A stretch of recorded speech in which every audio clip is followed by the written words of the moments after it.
Hello friend, welcome to my YouTube channel. मैं राजागर आपलोके चाइছে आरजेड के टिউটোरिয়াল यूट्यूब चैनल। হয় फ्रेंड, আজিৰ এই ভিডিওটো আলোচনা কৰিম মেট্ৰিক পৰীক্ষাৰ ফলাফলৰ বিষয়ে। হয়, মেট্ৰিক পৰীক্ষা 2022 বৰ্ষৰ ফলাফল ঘোষণা কৰিব এই মাহতে। আৰু কিমান তাৰিখে ফলাফল ঘোষণা কৰিব আপোনালোকে নিশ্চয় থাম্বনেলত চাইছে যে 25 মে তাৰিখে আপোনালোকে মেট্ৰিকৰ ফলাফল ঘোষণা কৰিব। হয়, এইটো কথা সত্য। আৰু 25 তাৰিখে আপোনালোকে ফলাফল চাব পাৰিব। ৰাতিপুৱা 11টা বজাৰ পৰা আপোনালোকে ওয়েবসাইটত আৰু এপছৰ যোগেদি ফলাফলখিনি চাব পাৰিব। আৰু হেতু কেনেকৈ চাব পাৰিব সম্পূৰ্ণ ডিটেইলছ লৈ আৰু এটা ভিডিও আহি আছে, তাত আপোনালোকে চাই ল'ব যে নতুন কি এপছ আহিছে। সেই এপছৰ জৰিয়তে আপোনালোকে ফলাফল চাব পাৰিব আৰু ফাৰ্ষ্ট ওয়েবসাইট বিলাকো আপোনালোকে সেই ওয়েবসাইটৰ জৰিয়তে আপোনালোকৰ নিজৰ ফলাফল চাব পাৰিব।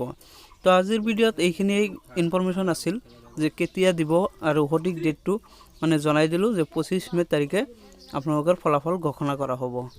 মানে আগতে বহুতে কমেন্ট কৰিছিল যে কেতিয়া ফলাফল ঘোষণা কৰিব, তো হেইটো লৈ এতিয়ালৈকে কনফাৰ্ম কৰা নাছিল, সেই কাৰণে মই ভিডিও বনোৱা নাছিলো। কিন্তু যেতিয়া কনফাৰ্ম ডেটটো আহিছে, যেতিয়া সেই ভিডিও বনাইছো, তো আপোনালোকে নিশ্চয় ভিডিওটো চাইছে আৰু ভাল লাগিছে। যদি ভাল লাগে নিশ্চয় তেনেহলে আপোনালোকৰ বন্ধুসকলৰ লগত শেয়াৰ কৰি দিয়ক, যাতে সকলোৱে এই খবৰটো পাই থাকে।